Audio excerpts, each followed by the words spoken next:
Hello, this is Tony Heller from RealClimateScience.com, setting the record straight about climate. In this video I evaluate the Green New Deal, which has just been released by the Democrats. So what is the Green New Deal? The Green New Deal is a 10-year plan introduced by Representative Cortez and Senator Markey to mobilize every aspect of American society towards 100% clean and renewable energy, guarantee a good job to all members of our society, and create economic prosperity for all. Well, that sounds amazing. Who could possibly be against something like that? That'd be just like Venezuela. Socialism for everyone. The goals of the Green New Deal are to achieve net zero greenhouse gas emissions through a fair and just transition for all communities and workers. Wow, in 10 years we'll eliminate our fossil fuel usage and create justice for everyone. All the government will need to do will be confiscate everybody's cars, then we'll have justice and equity. It will end oppression of indigenous peoples, communities of color, migrant communities, deindustrialized communities, depopulated rural communities, the poor, low-income workers, women, the elderly, the unhoused, people with disabilities, and youth. And as an added bonus, they're going to put an end to extreme weather and stop sea level rise. Nearly 100 Democratic members of Congress in the House and Senate have signed on to this deal. It must be awesome. That's almost like a consensus of Democratic Congress people. And the Washington Post agrees. Cortez says the world will end in 12 years. She's absolutely right. And the New York Times agrees too. Panic may seem counterproductive, but in the case of climate change, we're at a point where alarmism and catastrophic thinking are valuable. So Democrats and the press seem to be completely on board with the idea that the government needs to come confiscate your car or we're all going to drown. Over the last 20,000 years, sea level has risen about 130 meters or 400 feet. These red lines point to natural sea level rise. The blue line points to what Democrats believe is man-made sea level rise, this little tiny bit at the end. So by confiscating your car, the Democrats are going to put an end to this 20,000 years of sea level rise. This is a graph of carbon dioxide versus year going back to the 1830s. You can see that it's been rising since then, and it's accelerated quite a bit since the 1950s. The Democrats believe that if we could reduce atmospheric CO2 levels down to say 300 parts per million, we could put an end to extreme weather. Well, we don't need climate models to test this theory out because we have plenty of historical evidence from what the climate was actually like back when CO2 was 300 parts per million. Let's go back and see what the climate was like, say, back in 1925. In 1925, CO2 levels were very low in the atmosphere, and the deadliest tornado in U.S. history hit. The tornado struck at least 3 states in the Midwest, killed around 1,000 people, and leveled dozens of towns. There were about 4,000 casualties from that 1925 tornado, back when atmospheric CO2 was very low. Now compare that to 2018 with atmospheric CO2 over 410 parts per million. Last year was the first year on record in the United States with no EF4 or EF5 tornadoes. Which means that last year, which had the highest CO2 levels, also had the fewest violent tornadoes of any year on record. But perhaps if we went back to 300 parts per million CO2 like in 1925, we could get giant tornadoes like this again. That doesn't really sound like social justice to me. Now let's look at some more things which were going on in the 13 years after 1925. In 1926, Miami was destroyed by a hurricane. In inflation-adjusted dollars, it was the most expensive catastrophe in U.S. history. Well, perhaps if we drop CO2 levels back to 300 parts per million, we could get Miami destroyed again by another huge hurricane. The next year, 1927, brought the worst floods in U.S. history. The Mississippi River was flooded for more than 6 months along a length of several hundred miles. The flood was so bad that it forced hundreds of thousands of people to flee their homes, who generally moved up to northern cities. Most of the people affected were the descendants of slaves who had homesteaded along the Mississippi River after the Civil War. Well, that doesn't sound like social justice either. Hundreds of thousands of black people, descendants of slaves, losing their homes in a low CO2 environment. The Red Cross ranked 1927 as the worst disaster year on record. They reported 111 disasters, including 29 tornadoes, 24 floods, 23 fires, 4 earthquakes, and 9 hurricanes. Much of St. Louis was destroyed by a tornado in late September 1927. November of 1927 brought the worst floods in Vermont's history along the Winooski River. More than 1,000 bridges were wiped out, and the lieutenant governor drowned in that flood. I lived in Winooski for a while, and I could see the high water mark. It was pretty incredible. The summer and fall of 1927 also brought many great heat waves. In fact, on October 2nd, 1927, it was 99 degrees in New York State. I wonder why Representative Cortez doesn't remember that. And they had some very warm weather in the Arctic that year. This was a child sunbathing near the North Pole. You can see by the big smile on his face how bad warm weather is for children. A year later, in 1928, was one of the deadliest hurricanes in U.S. history. It struck Florida and killed more than 1,000 people. And at the same time the hurricane hit Florida, there were vast forest fires burning in California. It isn't clear to me why the Democrats want to go back to these low CO2 years, which were full of natural disasters. But let's continue looking at the history. 1931 brought the worst floods on record to China. The flood killed more than 3 million people. The flood affected an area 1,000 miles long and 50 miles wide, an incredibly large area, and it left 30 million people hungry. This low CO2 social justice isn't necessarily looking like such a good thing. Now let's go to 1934, which was the hottest year on record in the United States, before NASA started tampering with the data. You can see this animation flashing between their 1999 version of the U.S. temperature graph and a recent one. You can see how they took 1934 from hottest to cooler than 1998 over here. See how they reversed the trend from cooling to warming. But the data tampering is a completely different story.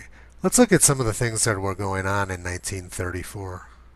February 3rd, 1934, world's heating up. Ice dissolving at poles. Sea level will rise 40 feet. Now wait a minute. The New Green Deal was supposed to stop sea level rise, not make it rise 40 feet. That doesn't sound like a very good plan. During the 1930s, China was having their 1,800th major famine since the year 108 BC. What this tells us is that when CO2 was low, people were starving to death by tens of millions, year after year. In the 2 years famine of 1877 and 1878, it's estimated that 9,500,000 people starved to death. So many millions died in the famines of 1887, 1889, 1911, and 1916 that enumeration was little better than a guess.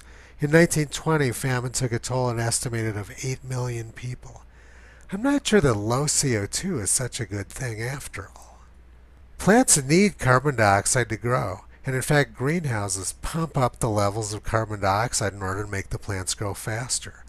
One of the reasons why we're having fewer and fewer famines now is because there's more carbon dioxide in the atmosphere and our crops are growing better than ever.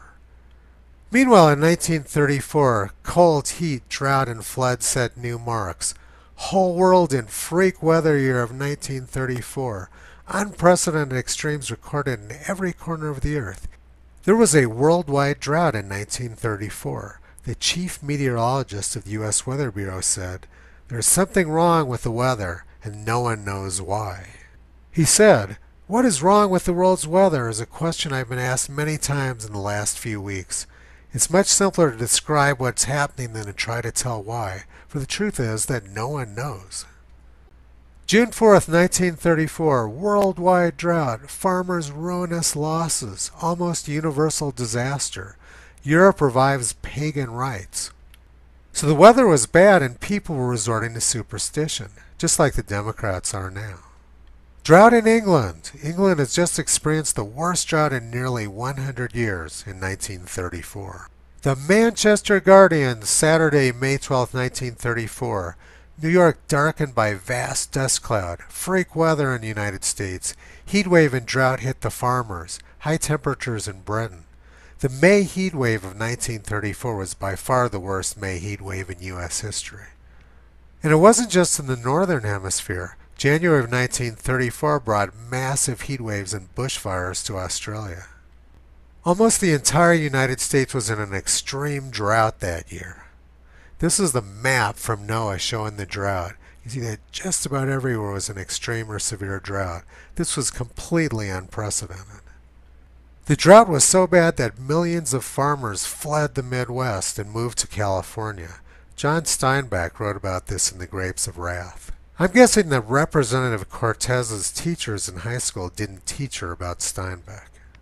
This low CO2 time was a terrible time for people, and there was no social justice. Now let's go look at 1935, which was also an amazing year. The Labor Day hurricane of 1935 was the most intense hurricane in U.S. history. The 200-mile-an-hour winds from that hurricane blew this train in the Florida Keys 90 feet off the tracks. It was a rescue train going to pick up veterans at the VA hospital. Hundreds of veterans died in that storm. 1935 also brought the worst dust storms in U.S. history. This was a massive one in Texas in April of 1935. And a few weeks later in 1935, Texas was hit by the world's record rainfall. 22 inches of rain in less than 3 hours at Woodward Ranch. And a few hours earlier, several locations in Colorado were hit with nearly as much rainfall. So 1935 brought record hurricane, record dust storms, and record rainfall. I'm not so sure this low CO2 is such a good idea. Now let's look at 1936, which was actually the most extreme year in U.S. history. The winter of 1936 was the coldest on record in the United States. And incredibly, the summer of 1936 was the hottest on record in the United States. This is the graph of the summer average maximum temperature since 1895 in the United States. See, 1936 up here was really hot, an average of 89 degrees, about 7 degrees warmer than recent years. You can also see how summer temperatures have been declining in the United States since the 19th century, as CO2 has increased. This graph is the number of all-time record temperatures set or tied at all U.S. Historical Climatology Network stations. Look at 1936, way above all other years. And now let's look at the right side of this graph. You can see that we hardly ever set or tie record temperatures anymore. As CO2 has increased, the number of record temperatures has decreased. The heat waves of 1936 were incredible. North Dakota was 121 degrees. South Dakota, Arkansas, Oklahoma, and Texas were 120 degrees. Wisconsin was 114 degrees. New Jersey was 110 degrees. These sort of temperatures are incomprehensible now, and they killed thousands and thousands of people. I wonder why 29-year-old Representative Cortez doesn't remember the summer of 1936. It was reported right in her hometown paper of the New York Times. Crop crisis worse, heat rising to 119 degrees. 31 cities are over 100 degrees. Illinois highways blowing up in the heat. And something else Representative Cortez doesn't remember from 1936 is that March brought some of the worst floods in U.S. history. This was Pittsburgh on St. Patrick's Day 1936. The water was 10 feet deep in downtown Pittsburgh. My grandfather was in a business meeting in Pittsburgh that day, had to be evacuated from downtown by boat. March 20, 1936, all Eastern America under floodwaters. Terrible dust storm rages in West. President signs appeal as Capitol flooded. 100 cities in 14 states affected. And a few weeks after the flooding, one of the worst tornado outbreaks in U.S. history hit the South. Hundreds of people died. So 1936 brought record cold, record heat, record floods, and deadly record tornadoes in April, just a couple weeks after the flooding. Tornado areas burying dead, 201 in Mississippi and 183 in Georgia, 33 missing. I don't know about you, but this low CO2 social justice doesn't necessarily seem like all that great a thing. Now let's go ahead to 1937, which brought the worst flooding on record to the Ohio River. Look at this horse up in a tree weeks after the flood ended. The flood crest on the Ohio River in 1937 was more than 80 feet deep. I'm just going to flash through some of the pictures which were taken back then.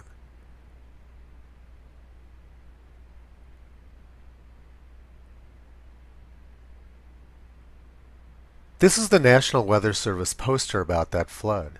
At Louisville, the flood crest of 85 feet was more than 10 feet higher than their second place year of 1945. Cincinnati was 80 feet, which was also 10 feet higher than the record of 1884. Evansville was 53 feet, which was 5 feet higher than their previous record of 1884. It's difficult to have social justice when you're under 85 feet of water. Now let's go ahead one more year to 1938. This was the Great New England Hurricane. Providence, Rhode Island submerged. New York got extremely lucky because this storm went just east of the city. But a lot of other cities in the Northeast were ravaged by it. Let's look at some of the pictures. Congressional Democrats believe that they can stop sea level rise and end extreme weather by taking away your car, but there's no basis in science or history for believing that. In fact, as I've just shown you, there's plenty of evidence that past weather was much more extreme than our current weather is. And as H.L. Mencken explained, the whole aim of practical politics is to keep the populace alarmed and hence clamorous to be led to safety by menacing it with an endless series of hobgoblins, all of them imaginary. The U.S. has been experiencing record cold this winter. A few weeks ago, Illinois set their all-time record for cold. Same story with Hawaii. And just a few days ago, Flagstaff, Arizona set their all-time record for one-day snowfall. We need our fossil fuels to stay warm and alive. We need our transportation. And what the Democrats are doing is just mindless superstition, and they need to be stopped. Regardless of what you believe about the relationship between carbon dioxide, climate, and extreme weather, the simple fact is that China produces a lot more CO2 than the United States does. And between China and India, they're building more than 1,000 new coal-fired power plants, which means that any action the United States takes is nearly irrelevant. The United States could literally disappear off the map, and it would make little difference for global atmospheric CO2 levels. Perhaps making the United States disappear is exactly what the backers of the Green New Deal want to do. One of the things we need to find out is who is really behind this deal. It certainly wasn't thought up by Representative Cortez. She's just their mouthpiece.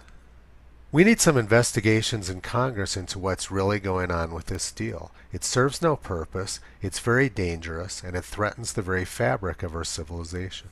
Without fossil fuels, millions of Americans would have frozen to death this past winter, and we're completely dependent on fossil fuels for our communications, transportation, energy, food infrastructure, and just about everything else in our lives. We can't live without them. Bill Gates articulated what's wrong with the delusions about green energy. He said, "Solar is only during the day. Solar only works best in places where it's warm.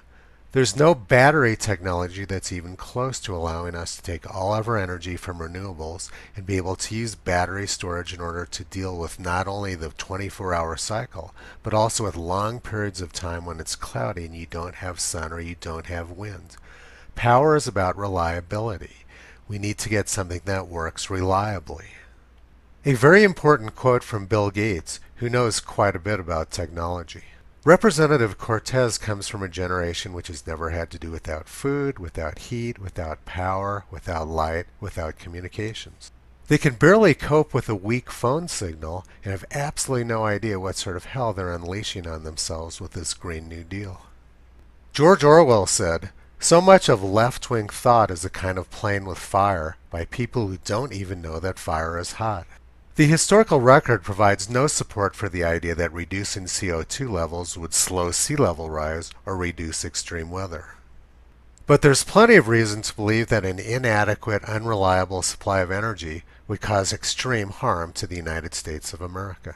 The Green New Deal needs a hard stop, and Republicans in Congress need to get serious about putting an end to this. Visit Toto on the web at realclimatescience.com. He's been pulling back the curtain on junk science for a long time.